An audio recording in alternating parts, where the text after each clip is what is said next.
I just let it whip like the dash band. Pull up in a foreign whip, put your cutlass in a trash can. She got chains and whip for her splag man. I got homies that's the whip in that glass. Welcome back to the video. Thank you for coming back and wanting to see more content that we got going on for this Mustang right here behind me.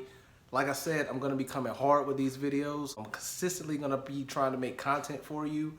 Like this is one of my passionate cars that I've always wanted. Again, I finally got one, and parts are just gonna be flowing in for this car. We got today behind me, if you can see in this box, there is wideband gauge that I'm gonna be partially installing today. I'm not gonna be doing the parts that go, the bungs, welding those up and actually putting the sensors in, but as far as everything else, we're gonna be putting the wiring in and make sure that it actually turns on, but the only thing it's not gonna do is read the sensors.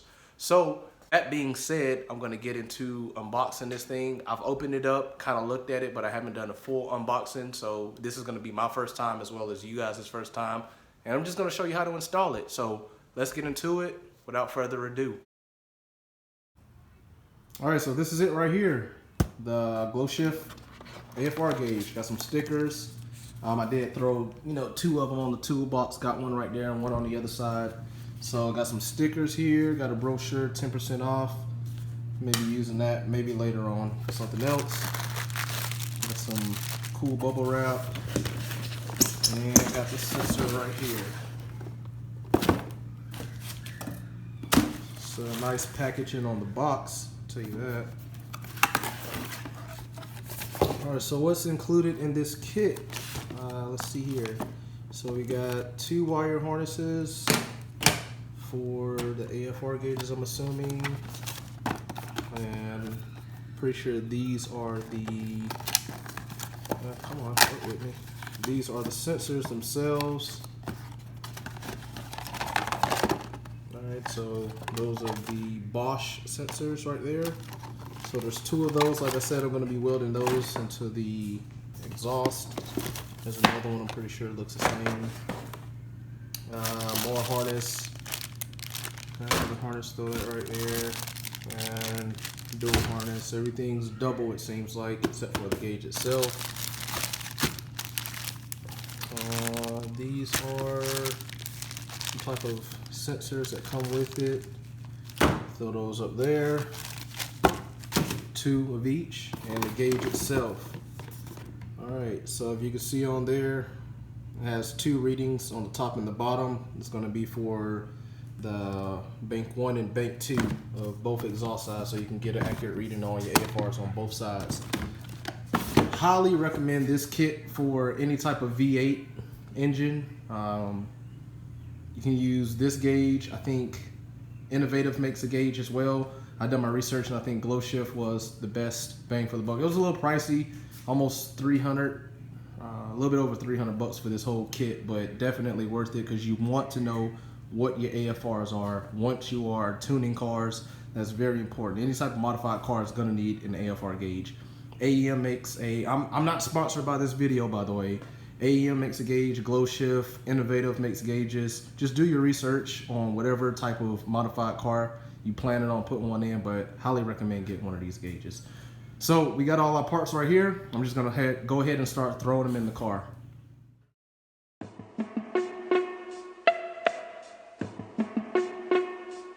Smooth, baby.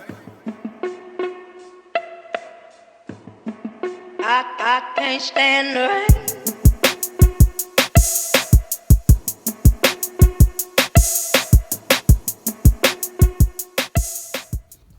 Alright, so this is a better look at what came with the kit. Minus the brewski over there. Good old Bud Light. Appreciate it, Scott. Appreciate it for the beer. I promise I'll pay you back, bud. But this is everything that comes with the kit. We got our 2 wire harnesses, our 2 O2 sensors. We got 2 more harnesses. I'm assuming these are pretty long, so they run from the O2 sensors inside of the car. They have the plugs on them as well. The 2 harnesses with the I guess power blocks, you want to say. I'll read more into the instructions because I'm going to read the instructions right here. And then this video is going to make it seem like I know what I'm doing when I'm putting this whole kit in. You know what I'm saying? But anyway, you got the gauge right here. Pretty small compact gauge, I like it. And you have a sun visor for the gauge. I'll probably put that on there just to make it look, you know, cool. And you got overall four bungs that come with this kit. There's two different styles, so you can either use either one of them. I believe this is for the stainless steel. If you have stainless steel exhaust, and this one is for just, you know, regular exhaust pipe. I can't remember the type of metal. And they send these two plugs right here with it if you do have to plug up some type of one of those bongs. But this is come with that, and you got the mounting hardware and the bracket for that gauge right there. So this is everything that comes with the kit. Shout out Bud Light and Scott. So the instructions right here, I'm about to read into those things so I can know exactly what I'm doing, and when throw it in the car, then make it seem like I know what I'm doing for you guys. All right, so we'll be back. All right, first things first. Gotta disconnect that battery, that negative cable. All right, so mine's not that tight. I can get it off. All right, step one, done. Step two, grab gauge, open car. On the location, good location, install gauge. Done. All right, so this may look like a full mess I got going on right now, but pretty much this is your power boxes for your bank 1 and bank 2. If you can see here, each one of these plugs are labeled bank 1 or bank 2, and they all come off a different part. So basically what you want to do is have all of your bank 1 plugins on one box and all your bank 2 plugins on another box. So these are the sensor harnesses that comes from the O2 sensor. And this one right here, you can see it's labeled bank 1. And this is the gauge harness right here, is labeled bank 1. And the power harness right here is labeled bank 1. And everything for bank 1 is done on bank 2 as well. So you got each one of these. So nothing should be able to go in, you know, this bank 2 O2 sensor. It has no place to go in on this block, only in that position right there, which is already occupied by bank 1. So that's a simple way to do it. So this is how your harness should look, or your whole plug-in from your power distribution blocks, whatever. But this is how it's supposed to be set up. You can see do got a little gauge pod, so I'm just gonna mount this on the dash right here, and there's a little white plug that plugs in the back of the gauge, and this harness runs all the way through. Chase the harness to both of these. So these are the two harnesses. One goes to bank 1, and you can see it's labeled gauge, and another one goes to bank 2, labeled gauge. That's a simple way to do it like that. So I'm gonna get to installing the rest of it, except for those two right there. I'm not gonna install those because I don't want them dangling under the car whenever I drive it to go get the bungs welded in. All right, guys, welcome back. This is the second day that we're gonna be working on this wideband gauge. I had to run off to O'Reilly's to grab some parts that I didn't have, that wasn't included in the kit. There is an option for you to purchase it on the website, but I didn't get them because I just felt like I could go to the parts store and get them. So what I did go and get right here is this add a fuse. I got 2 of those so I can tap them into the power wires. Got some 3M double-sided tape just so I can mount the gauge pod on the dashboard of the car. And this is not required, but I did want to go and get it. This is a grommet that I have right here, got from O'Reilly's, just so I can fill in that hole that the wires are running through on the firewall, possibly so they won't ground out and end up causing the wires to cut through the metal hole that it's going through. So that's going to protect it. And I'm going to get to these parts, throwing them in the car, and I'm going to show you how I'm going to do it. So let's do it. So this is what I've done so far. This is the main power harness, this whole black harness right here. And it has the red, orange, and black wire. So the black wire obviously is going to go to the ground. The red wire is a ignition power, and the orange wire is power, 12-volt power, only when the headlight comes on.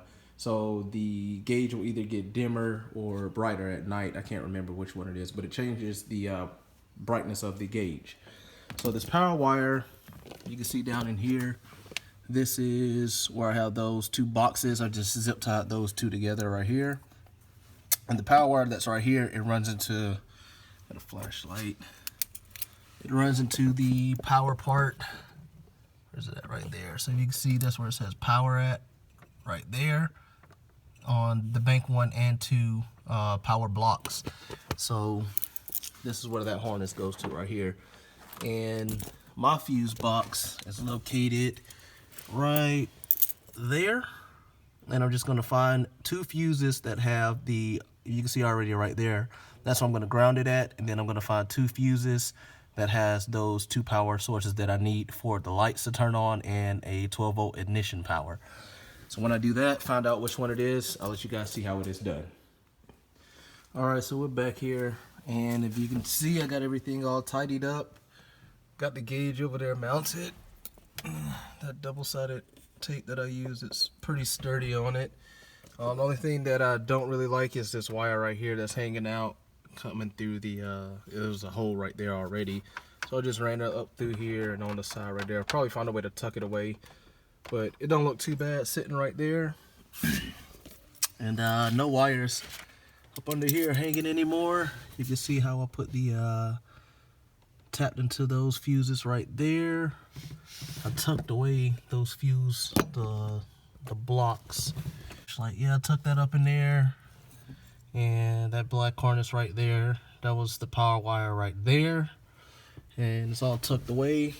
All I gotta do is throw back on that panel that's right there. Throw it back on the side, and she'll be good. But I'll go ahead and show you how everything operates. Go ahead and throw the key in there. Alright, so there's a Glowshift gauge, and I also had to tap these 2, the tack and the Glowshift gauge, on the same wire. So it is now, when the headlights cut on, both of them will do their function. So there's the Glowshift gauge, and once I hit the headlights, that tack comes on and the Glowshift gauge dims down. So headlights off, gets brighter, headlights on, gets dim. Alright, so that's pretty much my whole setup right there. Like I said, I'm gonna go ahead and clean up, put that panel back on there, and that is the whole installation. So we just got the gauge installed in the Mustang. I hope that you liked this video, and if you did, just make sure that you like, subscribe, and share this video. We got more stuff coming along the way with this Mustang right here, so please make sure you subscribe to this channel. See you in the next video. Peace. I like turtles.